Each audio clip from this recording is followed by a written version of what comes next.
यदा यदा हि धर्मस्य ग्लानिर्भवति भारत अभ्युत्थानं धर्मस्य तदात्मानं सृजाम्यहम्। ये है गीता का चौथा अध्याय। इसी प्रकार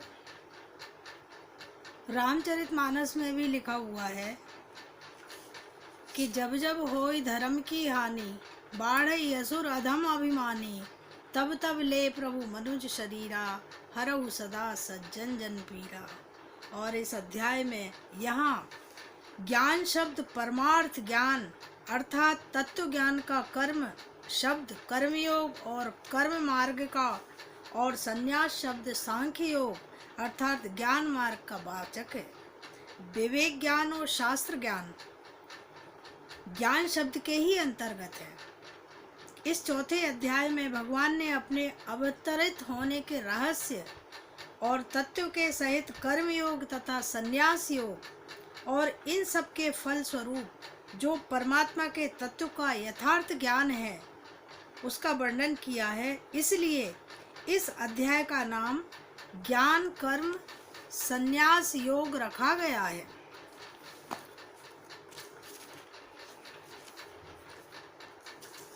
इसमें आपको भगवान के अवतरित होने की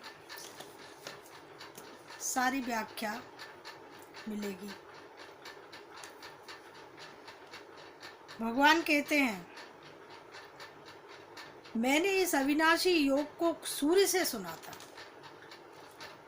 सूर्य ने अपने पुत्र वैवस्वत मनु से कहा और मनु ने अपने पुत्र राजा इवाक्षु से कहा, हे परंतप अर्जुन, इस प्रकार परमात्मा से प्राप्त इस योग को राज ऋषियों ने जाना, किंतु इसके बाद वह योग बहुत काल से इस पृथ्वी लोक से विलुप्त हो गया था।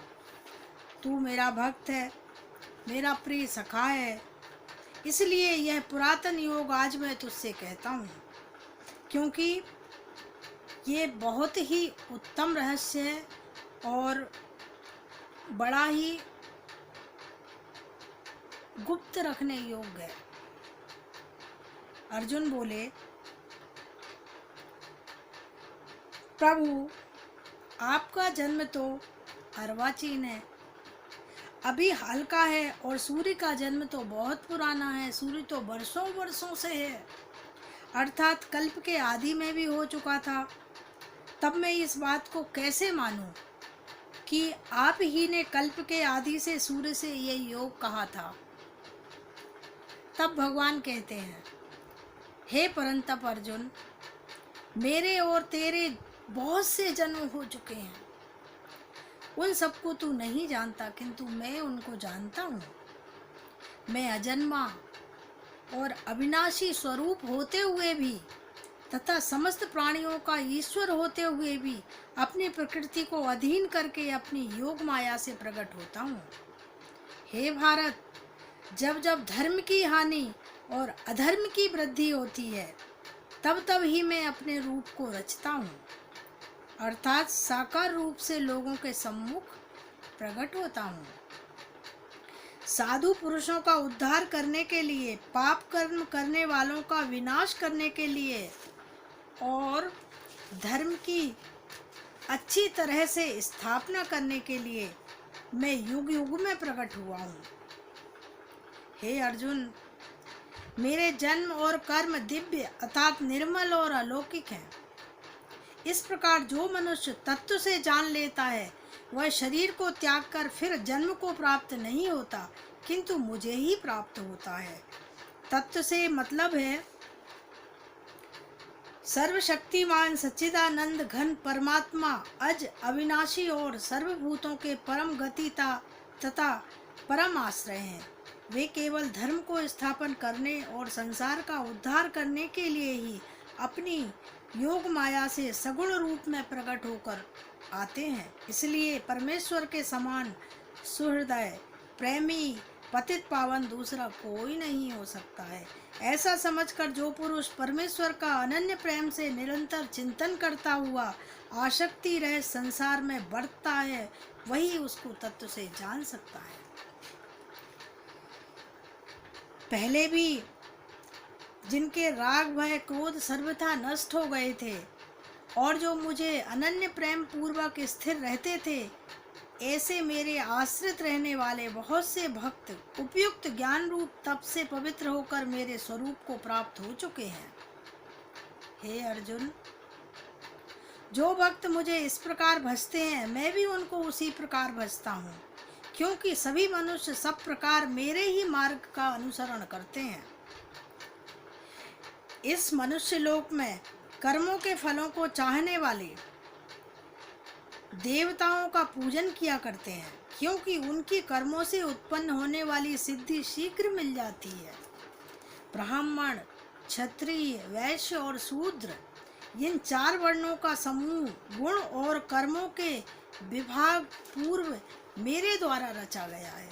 इस प्रकार उस सृष्टि रचनादि कर्म का कर्ता होने पर भी मुझ अविनाशी परमेश्वर को तू वास्तव में अकर्ता ही जान, क्योंकि फल में मेरी स्पृहा नहीं है, इसलिए मुझे कर्म लिप्त नहीं करते। इस प्रकार जो मुझे तत्व से जान लेता है, वही भी कर्मों में नहीं बंधता है। पूर्व काल में मुमुक्षुओं ने भी इस प्रकार जानकर ही कर्म किए हैं, इसलिए तू तो पूर्वजों द्वारा सदा से ही किए जाने कर्म को ही कर। कर्म क्या है और अकर्म क्या है, इस प्रकार इसका निर्णय करने में बुद्धिमान पुरुष भी मोहित हो जाते हैं। इसलिए वह कर्म तत्व में तुझे भली भांति समझा कर कहूँगा, जिसे जानकर तू अशुभ से अर्थात कर्म बंधन से मुक्त हो जाएगा। कर्म का स्वरूप भी जानना चाहिए और अकर्मण्य का स्वरूप भी जानना चाहिए तथा विकर्म का स्वरूप भी जानना चाहिए, क्योंकि कर्म की गति गहन है। जो मनुष्य कर्म में अकर्म देखता है और जो अकर्म में कर्म देखता है, वह मनुष्यों में बुद्धिमान है और वह योगी समस्त कर्मों को करने वाला है। जिसके संपूर्ण शास्त्र समस्त कर्म बिना कामना और संकल्प के होते हैं तथा जिसके समस्त कर्म ज्ञान रूपी अग्नि के द्वारा भस्म हो गए हैं, उस महापुरुष को ज्ञानी जन भी पंडित कहते हैं। जो पुरुष समस्त कर्मों में और उनके फल में आसक्ति का सर्वथा त्याग करके संसार के आश्रय से रहित हो गया है और परमात्मा में नित्य तृप्त है, वह कर्मों में भली भांति बरतता हुआ भी वास्तव में कुछ नहीं करता है। जिसका अंतःकरण और इंद्रियों के सहित शरीर जीता हुआ है और जिसने समस्त भोगों की सामग्री का परित्याग कर दिया है, ऐसा आशा रहित पुरुष केवल शरीर संबंधी कर्म करता हुआ भी पापों को प्राप्त नहीं होता है। जो बिना इच्छा के अपने आप प्राप्त हुए पदार्थ में सदा संतुष्ट रहता है, जिसमें ईर्ष्या का सर्वथा अभाव हो गया है, जो हर्ष शोक आदि द्वंद्वों से सर्वथा अतीत हो गया है, ऐसा सिद्धि और असिद्धि में सम रहने वाला कर्मयोगी कर्म करता हुआ भी उनसे नहीं बंधता है। जिसकी आसक्ति सर्वथा नष्ट हो गई है, जो देह अभिमान और ममता से रहित हो गया है, जिसका चित्त निरंतर परमात्मा के ज्ञान में स्थित रहता है, ऐसा केवल यज्ञ संपादन के लिए कर्म करने वाले मनुष्य के संपूर्ण कर्म भली भांति विलीन हो गए हैं। जिस यज्ञ में अर्पण अर्थात श्रुतुवा आदि भी ब्रह्मा है और हवन किए जाने योग्य द्रव्य भी ब्रह्मा है तथा ब्रह्मा रूप कर्ता के द्वारा ब्रह्मा रूप अग्नि में आहुति देना रूप किया भी ब्रह्मा है, उस ब्रह्मा में स्थित रहने वाले योगी द्वारा प्राप्त किए जाने योग्य फल भी ब्रह्मा ही हैं। दूसरे योगी जन देवताओं के पूजन रूप यज्ञ का ही भली भांति अनुष्ठान करते हैं और अन्य योगी जन पर ब्रह्मा परमात्मा रूप अग्नि में अभेद दर्शन रूप यज्ञ के द्वारा ही आत्मा रूप यज्ञ का हवन किया करते हैं।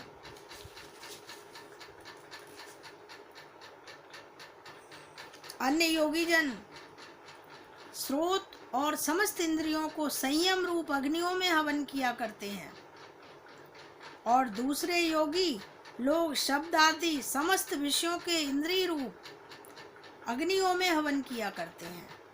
दूसरे योगी जन इंद्रियों की संपूर्ण क्रियाओं को और प्राणों की समस्त क्रियाओं को ज्ञान से प्रकाशित आत्म संयम योग रूप अग्नि में हवन किया करते हैं। आत्म संयम रूप मतलब सच्चिदानंद घन परमात्मा के सिवाय अन्य किसी का भी चिंतन ना करना ही उन सब का हवन करना है। कई पुरुष द्रव्य संबंधी यज्ञ करते हैं, कितने ही तपस्या रूपी यज्ञ करते हैं तथा दूसरे कितने ही योग रूपी यज्ञ करने वाले हैं। कितने ही अहिंसादि तीक्ष्ण व्रतों से युक्त यत्नशील पुरुष स्वाध्याय रूप ज्ञान यज्ञ करने वाले हैं। कितने ही योगी जन अपान वायु में प्राण वायु को हवन करते हैं, वैसे ही अन्य योगी जन प्राण वायु में अपान वायु को हवन करते हैं तथा अन्य कितने ही नियमित आहार करने वाले प्राणायाम परायण पुरुष प्राण और अपान की गति को रोककर प्राणों को प्राणों में ही हवन किया करते हैं।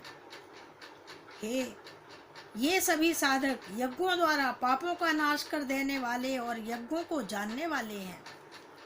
हे कुरुश्रेष्ठ अर्जुन, यज्ञ में बचे हुए अमृत का अनुभव करने वाले योगी जन सनातन परब्रह्म परमात्मा को प्राप्त होते हैं और यज्ञ न करने वाले पुरुषों के लिए प्राप्त होते हैं।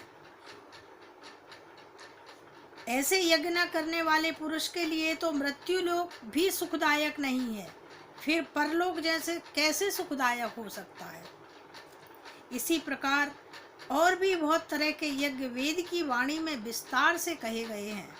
उन सबको तू मन इंद्रिय और शरीर की क्रिया द्वारा संपन्न होने वाले जान। इस प्रकार तत्व से जानकर उनके अनुष्ठान द्वारा तू कर्म बंधन से सर्वथा मुक्त हो जाएगा। हे परम तप अर्जुन, द्रव्यमय यज्ञ की अपेक्षा ज्ञान यज्ञ अत्यंत श्रेष्ठ है तथा यावन मात्र संपूर्ण कर्म ज्ञान में समाप्त हो जाते हैं। उस ज्ञान को तू तत्वदर्शी ज्ञानियों के पास जाकर समझ। उनको भली भांति दंडवत प्रणाम करने से, उनकी सेवा करने से और कपट छोड़कर सरलता पूर्वक प्रश्न करने से वे परमात्मा परम तत्व को भली भांति जानने वाले ज्ञानी महात्मा मुझे उस तत्वज्ञान का उपदेश करेंगे, जिनको जानकर फिर तू इस प्रकार मोह को नहीं प्राप्त होगा। तथा हे अर्जुन, जिस ज्ञान के द्वारा तू संपूर्ण भूतों के निशेष भाव से पहले अपने में और पीछे मुझ सच्चिदानंदघन परमात्मा में देखेगा, यदि तू अन्य पापियों से भी अधिक पाप करने वाला है तो भी तू ज्ञान रूप नौका द्वारा निसंदेह संपूर्ण पाप समुद्र से भली भांति तर जाएगा। क्योंकि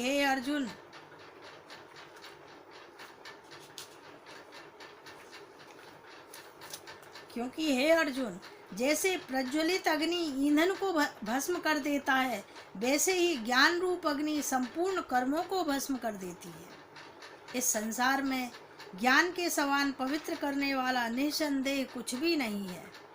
उस ज्ञान को कितने ही काल से कर्म योग के द्वारा शुद्धांतकरण हुआ मनुष्य अपने आप ही आत्मा में पा लेता है। जितेंद्रिय साधन परायण और श्रद्धावान मनुष्य ज्ञान को प्राप्त होता है तथा ज्ञान को प्राप्त होकर वह बिना विलंब के तत्काल ही भगवत प्राप्ति रूप परम शांति को प्राप्त हो जाता है। विवेकहीन, श्रद्धा रहित, संशय युक्त मनुष्य परमार्थ से अवश्य भ्रष्ट हो जाते हैं। ऐसे संशय युक्त मनुष्य के लिए ना ये लोक, ना ये परलोक और ना ही कहीं सुख है।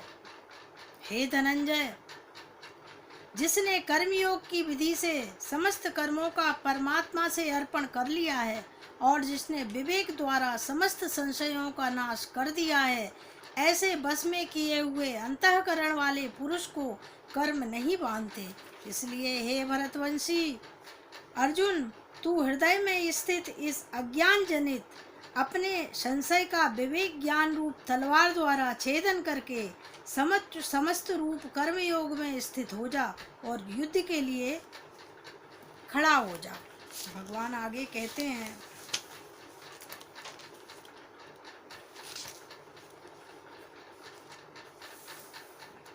अर्जुन को अपने आत्मा का संशय छेदन करने के लिए कहने का क्या भाव था। इससे भगवान ने ये भाव दिखलाया है कि तुम मेरे भक्त और सखा हो, अतः तुम्हें उचित तो ये है कि दूसरों के अंतःकरण में भी यदि कोई शंका हो तो उनको समझाकर उसका छेदन कर डालो। पर ऐसा न कर सको तो तुम्हें कम से कम अपने संशय का छेदन तो कर ही लेना चाहिए। योग में स्थित हो जा और युद्ध के लिए खड़ा हो जा, ये कहने का क्या अभिप्राय था, इसे मैं बताती हूँ कि इससे भगवान ने अध्याय का उपसंहार करते हुए यह भाव दिखाया है कि मैं तुम्हें जो कुछ भी कहता हूँ तुम्हारे हित के लिए ही कहता हूँ, अतः उसमें शंका रहित होकर तुम मेरे कथन अनुसार कर्म योग में स्थित होकर फिर युद्ध के लिए तैयार हो जाओ। ऐसा करने से तुम्हारा सब प्रकार से कल्याण होगा।